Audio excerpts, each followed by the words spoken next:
Well, of course, Temegile, you might have seen immediately after President Ramaphosa took to the podium to begin delivering the presidency budget vote 1, we heard the first point of order coming from the opposition benches, as expected, from the economic freedom fighters who vowed to disrupt the president, saying that he shouldn't continue as usual with the allegations that are surrounding him pertaining to the robbery at his farm. Of course, that continued for an hour, within that hour we saw EFF MPs getting chased out by the parliamentary security, where the presiding speaker at the time, Nosiviwe Mapisa-Nqakula, saying that she would not be allowing point of orders because it was, of course, coming out as a result of these allegations surrounding the president. We also have other MPs also joining virtually who are also muted because of the constant point of orders, which basically delayed President Ramaphosa from actually delivering the presidency budget vote. But I do have the official opposition party's John Steenhuisen, who actually reminded the president about that affidavit that he filed. Take us back to that particular instance. Well, what happened is that you may recall the president moved Arthur Fraser from State Security and then put him into a better paying job as the head of the Correctional Services Director General. An argument at the time was that he was not a fit and proper person, that he had all these taints hanging over from his abuse of office at the time as head of the State Security Agency. So we went to court to review it as an irrational and unreasonable decision.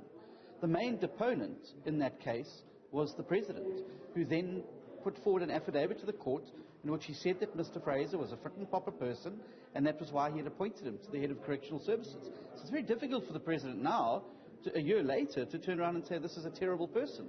Because the question that should be asked then is, well, why then, knowing what you did you make him the head of Correctional Services?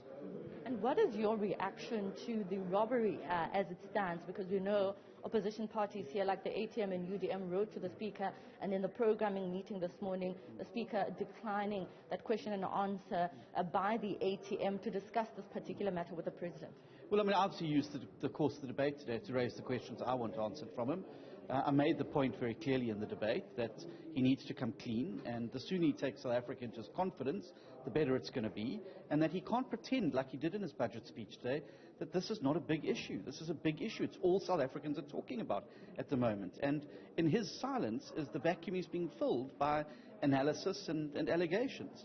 I think the President owes it to the Presidency, as well as to the country, to come out and tell us exactly what happened. If everything's above board, tell us it's above board. Tell us where the money came from, how long you had it, what it was for, why you didn't report it to the police, why you sent VIP protection services across the border to Namibia, what they did, what did they bring back, was all the exchange controls and the South African tax implications followed. It's very easy to lay that out if there's nothing to hide. And then I just want to get your reaction in terms of what transpired when the EFF MPs were thrown out. Of course, earlier when I spoke to the ANC caucus, they said they were expecting hurdles and, of course, point of orders. What is your reaction?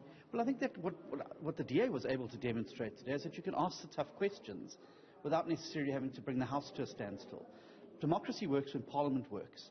And I think that there are mechanisms in Parliament, and you've got to learn how to use those mechanisms. Just disrupting everything and trying to gum up the machine and stop the processes from proceeding, I don't think helps the cause of holding accountability. I was able to put every question I wanted today. I was interrupted a little bit by the ANC, but the Speaker allowed me to put my points across, and that's what you've got to use Parliament for. Parliament's about debate, it's about winning the argument. It's not about disruption. News just in, the President suspending the public protector, Advocate Busisiwe Mkhwebane. We know that you, as the DA in Parliament, have, of course, many times come out to say that she must be removed from office. Your reaction? Well, I'm going to open a bottle of champagne tonight and drink half of it, and I'm going to put the cork back in and hopefully pop it again when she's gone for good. I think it's great that that this has happened. I think that it's the right step. I think it's long overdue. I think South Africa's Public Protector's Office has been dragged into the gutters of South Africa by somebody who's incapable of doing the job, very clearly driving an agenda, and who clearly doesn't have the basic understanding of the law, which is why she's been disproved in nearly every court in the country.